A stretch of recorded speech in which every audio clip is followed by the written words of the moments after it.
Assalamualaikum everyone, welcome back to another video of Psychological World with Dr. Shizal. In our last video, we discussed about first two school of thoughts. आज हम बाकी तीन school of thoughts को देखेंगे. So let's get started. आज हम बात करेंगे behaviourism, gestalt psychology and psychoanalysis की. तो बिहेवियरिज्म से स्टार्ट करते हैं. बिहेवियरिज्म जैसे कि उसके नाम से ही पता चल रहा है कि बिहेवियर किसी भी पर्सन या किसी भी इंडिविजुअल के बिहेवियर को स्टडी करना. जब बिहेवियरिज्म का कॉन्सेप्ट आया तो वो एक बहुत ही एवोल्यूशनरी मूवमेंट थी. जो ये कॉन्सेप्ट जॉन बी वॉटसन ने प्रमोट किया था, जिसने प्रीवियस टू जो स्कूल ऑफ थॉट्स थे, स्ट्रक्चरलिज्म एंड फंक्शनलिज्म, उनको स्मैश कर दिया था टोटली. वॉटसन के अकॉर्डिंग बिहेवियरिज्म एक नेचुरल साइंस है जो कि ह्यूमन की एडजस्टमेंट के बारे में टोटल बताती है कि पर्सन किस तरह से, कौन सा पर्सन किस तरह से बिहेव करता है. वॉटसन का कहना था कि ये जो इमेजेस होती है, सेंसेशन होती है, माइंड और कॉन्शियसनेस होता है, ये बिहेवियरल साइंस में मीनिंगलेस है, इनमें कोई भी वर्ड नहीं है इनकी. उसके अकॉर्डिंग बिहेवियरिज्म लर्न बिहेवियर और ऑब्जर्वेबल बिहेवियर पे फोकस करती है और साइकोलॉजी को बिहेवियरल साइंस बोला था उसने. बिहेवियरिज्म में साइकोलॉजी को ऐसे डिफाइन किया गया था कि ये एक साइंटिफिक स्टडी है हमारे बिहेवियर और मेंटल प्रोसेसेस की. Psychology is a scientific study of behaviour and mental processes.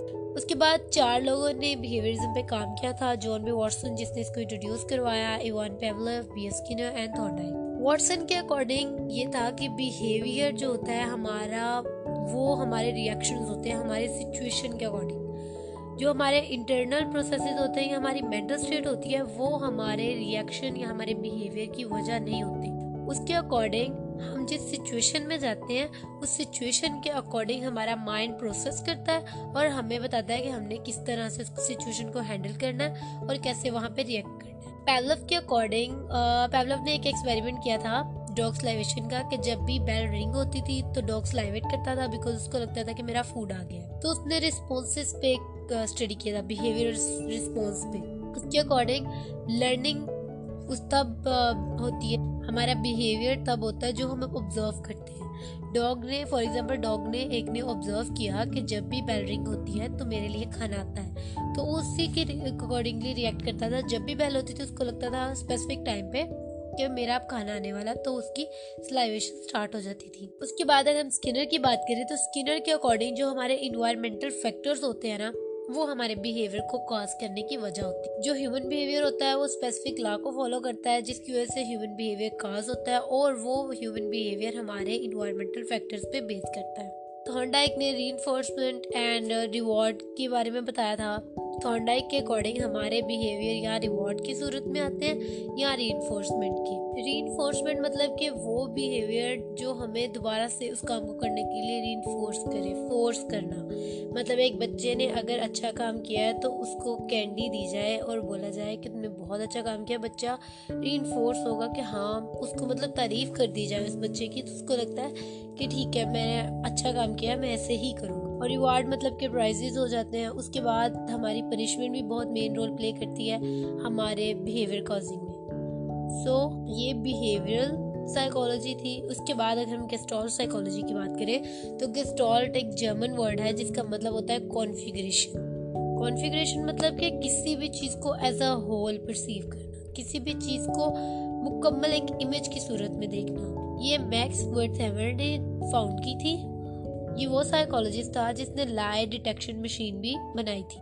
अब जो स्ट्रक्चरलिज्म थी उसमें ये कहा जाता था कि हम अपनी जो भी हमारे मेंटल स्टेट होते हैं या जो भी हमारा बिहेवियर होता है उसको, हमारी जो भी माइंड के थॉट्स होते हैं उसको हम स्मॉल पार्ट्स में डिवाइड करते हैं. जबकि गेस्टाल्ट साइकोलॉजी ने कहा था कि हम अपने माइंड की टोटल आउटलुक लेते हैं और हमारा बिहेवियर काज होता है. क्योंकि ये हॉलिज्म के फॉलोअर्स थे तो इसलिए मैक्स ने कहा कि हम चीज़ों को सेपरेटली नहीं देखेंगे, हम उनको एज अ होल परसीव करेंगे. अब जो गेस्टाल्ट थेरेपी या गेस्टाल्ट साइकोलॉजी का गोल था कि वो लोगों को इस चीज़ के लिए अवेयरनेस दें कि जो भी उनके इन्वायरमेंटल फैक्टर्स हैं वो कैसे उनकी सिचुएशन में रिस्पॉन्स करने का कॉज बनते हैं. मतलब एक पर्सन जो भी बिहेवियर कॉज करता है उसके बारे में टोटल एक इमेज आ जाता है कि ये पर्सन ने इस वजह से बिहेवियर कॉज किया इस सिचुएशन में. अगर हम गेस्टाल्ट के प्रिंसिपल्स की बात करें तो इसके टोटल 6 प्रिंसिपल्स हैं: similarity, proximity, pregnance, continuity and closure. Similarity का मतलब नाम से ही पता चल रहा है कि चीज़ों को सिमिलर होकर देखना। हम चीज़ों को सिमिलर करके देखते हैं। हम अगर एक चेयर ब्लू कलर की है, एक चेयर रेड कलर की है, या चेयर्स डिफरेंट डिज़ाइन की हैं, हम ये नहीं कहेंगे कि ये फलां कंपनी की चेयर है, ये फलां कंपनी की, हम कहेंगे कि चेयर्स है। इसी तरह अगर मुख्तलिफ ब्रीड्स के डॉग्स और मुख्तलिफ ब्रीड्स की कैट्स हो, तो हम ये नहीं कहेंगे ये जर्मन शेफर्ड कैट है, ये डॉग है, या ये बुल डॉग है, या पर्शियन कैट है। सो हम उनको उनकी ब्रीड से नहीं कहेंगे, हम देखेंगे कि for example there are 5 cats and there are 5 dogs. So ये चीज़ सिमिलैरिटी में आ जाती है। आफ्टर दैट अगर हम प्रॉक्सिमिटी की बात करें तो हम चीज़ों को परसीव करते हैं जो चीज़ें एक दूसरे के करीब होती हैं। फॉर एग्जाम्पल अगर कुछ बच्चे प्ले ग्राउंड में है, कुछ खेल रहे हैं, कुछ बैठे कुछ खा रहे हैं, तो हम ये नहीं कहेंगे कि कुछ बच्चे खाना खा रहे हैं वहाँ पे बैठ के, कुछ बच्चे खेल रहे हैं, कुछ बच्चे बातें कर रहे हैं। हम कहेंगे कि सब बच्चे प्ले ग्राउंड में खेल रहे हैं। तो ये प्रॉक्सिमिटी आ जाती है। चीज़ें जो एक दूसरे के करीब होती हैं, हम उनको एक ग्रुप में फोकस करते हैं, ग्रुप में परसीव करते हैं। अब कॉन्टिन्यूटी में आ जाता है तसलसल के साथ किसी चीज़ का चलना। हम एक चीज़ को दूसरी चीज़ के साथ रिलेट करते हैं। फॉर एग्जाम्पल जो एनिमेशन मूवीज होती हैं उनमें वो कितने ज़्यादा पिक्चर्स को क्रिएट करते हैं और उसके बाद फास्टली उनको फ्लिप करते हैं, तो वो एक मूवी बन जाती है। वो पिक्चर की कलेक्शन एक मूवी की सूरत में हमारे सामने आ जाती है। मतलब कॉन्टिन्यूटी होती है, हर एक छोटी छोटी चीज़ को मिला के एक इमेज बन रही है। आफ्टर दैट अगर हम क्लेयर की बात करें तो अगर एक कुछ चीज़ें आपस में इकट्ठी हैं बट उनमें थोड़ा थोड़ा गैप है, तो हम इनको एक पिक्चर परसीव करते हैं। फॉर एग्जाम्पल अगर एक सर्कल है लेकिन उसमें जगह जगह पे थोड़ा थोड़ा गैप है, लेकिन वो एक इमेज सर्कल की दे रहा है, तो हम यही समझेंगे कि ये एक सर्कल है। कॉमन रीजन में ये चीज़ आ जाती है कि एक जगह पे कुछ लोग अगर बाउंड होके एक एरिया में काम करें तो वो एक ग्रुप है। फॉर एग्जाम्पल एक ऑफिस में जो वर्कर काम कर रहे हैं वो वर्कर्स हैं, वो एक ग्रुप है। एक क्लास में बच्चे बैठे हैं, वो एक ग्रुप है।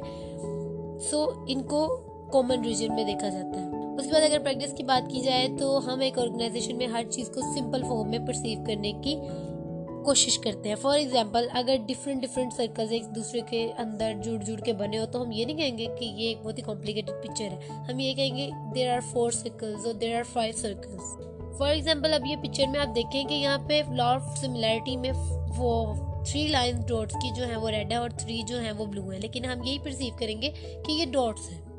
सो इनको सिमिलर करके हम डॉट्स ही बोलेंगे, ये नहीं कहेंगे कि ये लाइंस 3 रेड की हैं और 3 ब्लू की हैं। सेम अगर प्रेगनेंस में देखा जाए तो यहाँ पे 5 सर्कल्स हैं, एक बहुत ही कॉम्प्लिकेटेड सी इमेज बन रही है, लेकिन हम यही कहेंगे कि देयर आर 5 सर्कल्स। प्रॉक्सिमिटी में भी यही है कि दो चीज़ें डिफरेंट हैं, मतलब कि अलग अलग है, लेकिन हम उनको एज अ होल परसीव कर रहे हैं। कॉन्टिन्यूटी में भी एक लाइन ड्रा की गई है लेकिन उसमें बहुत ज़्यादा गैप्स है, तो हम उसको एक लाइन ही समझेंगे। ऐसे ही क्लोजर में अब एक रम्बस बना हुआ है और ये लाउड क्लियर है, बट रम्बस में देखिए कितने ज़्यादा गैप्स हैं, बट हम उसको एक रम्बस ही परसीव कर रहे हैं। उसी तरह अगर कॉमन रीजन की बात की जाए तो 2 सर्कल्स हैं लेकिन हम वो एक दूसरे के क्लोज हैं, हम उनके अंदर 2 डॉट्स हैं, तो हम उन डॉट्स को उन सर्कल्स के अंदर ही परसीव कर रहे हैं, मतलब डिफरेंटली परसीव कर रहे हैं। साइको एनालिसिस एक टॉकिंग थेरेपी है। ये एक स्कूल ऑफ थॉट भी है और ये एक थेरेपी भी है। इसमें क्या होता है, एक पर्सन अपना जो भी एक्सपीरियंसेस होते हैं, अपने हिस्ट्री होती है या अपने चाइल्डहुड की मेमोरीज, अपने ड्रीम्स, ये सब कुछ बोलता है, अपने आप को हल्का फुल्का महसूस करता है। ये एक थेरेपी होती है, बहुत ही पॉपुलर थेरेपी। इससे पर्सन के unconscious thoughts, feeling, desire, memory सब कुछ जाना जा सकता है। साइको एनालिसिस फ्रूड की थ्योरी पे बेस करते हैं, जिसमें ये था कि लोग अपने कैथारसिस कर सकते हैं, अपने इनसाइट के बारे में जान सकते हैं, अपनी स्टेट ऑफ माइंड के बारे में जान सकते हैं, अपनी अनकॉन्शियसनेस एंड कॉन्शियसनेस के बारे में जान सकते हैं। ये प्रोसेस जो होता है ये पर्सन को साइकोलॉजिकल डिस्ट्रेस से भी रिलीफ देने में बहुत ही कारआमद समझा जाता है। अपनी नेक्स्ट वीडियो में हम फ्रूड के बारे में डिटेल से बात करेंगे, तो आपको पता चलेगा कि उसने क्या क्या अचीवमेंट्स की। सो साइको एनालिसिस में conscious mind and unconscious mind की बात की जाती है। अनकॉन्शियस होता है हमारे वो थॉट्स, वो अर्जीज, वो फीलिंग जो अनप्लीजेंट होती हैं, डिफिकल्ट होती हैं और सोशली अनएक्सेप्टेबल होती हैं। ये हमारी कुछ पेन्स भी हो सकती है, हमारे कॉन्फ्लिक्ट्स भी हो सकते हैं और इनके बारे में हम नहीं जानते, बट कुछ टेक्निक्स ऐसी होती है जैसे कि साइको एनालिसिस, जिससे हम इनके बारे में जान सकते हैं। कॉन्शियस थॉट्स, फीलिंग्स, जिनके बारे में हम जानते हैं, अवेयर ऑफ होते हैं, ये हिडन नहीं होती, सप्रेस्ड नहीं होती, बट ये इन्फ्लुएंस हो सकती है हमारे अनकॉन्शियस थॉट्स, फीलिंग या मेमोरी से। उसके अलावा फ्रूड ने इड, ईगो और सुपर ईगो का भी कॉन्सेप्ट दिया, जिसके बारे में हम फर्दर वीडियोस में बात करेंगे। उसके बाद इसको क्रिटिसाइज भी किया गया, जबकि ये बहुत ही पॉपुलर थेरेपी है, लेकिन इसकी क्रिटिसिज्म इस तरह से फेस करनी पड़ी कि लोगों ने कहा साइको एनालिसिस में हमें टाइम, मनी और एफर्ट बहुत ज़्यादा देना पड़ता है और ये एक लॉन्ग प्रोपोजिशन है, मतलब ये बहुत ही लॉन्ग टर्म चला जाता है काम। आज के दौर में लोगों के पास वक्त कम है, लोगों को रिजल्ट जल्दी चाहिए, बट ये चीज़ हफ्तों और महीनों में चली जाती है। अब ये जो साइको एनालिसिस है, ये क्लाइंट और थेरेपिस्ट दोनों के लिए एक इशू बन जाता है, बिकॉज ये बहुत ही लंबा टाइम ले लेता है। So yes, this was all about today's video. I hope you like the video और ये आपके लिए बहुत ही फायदेमंद होगी। If you like the video, do like, subscribe and the bell icon for further notifications. Thank you so much for watching.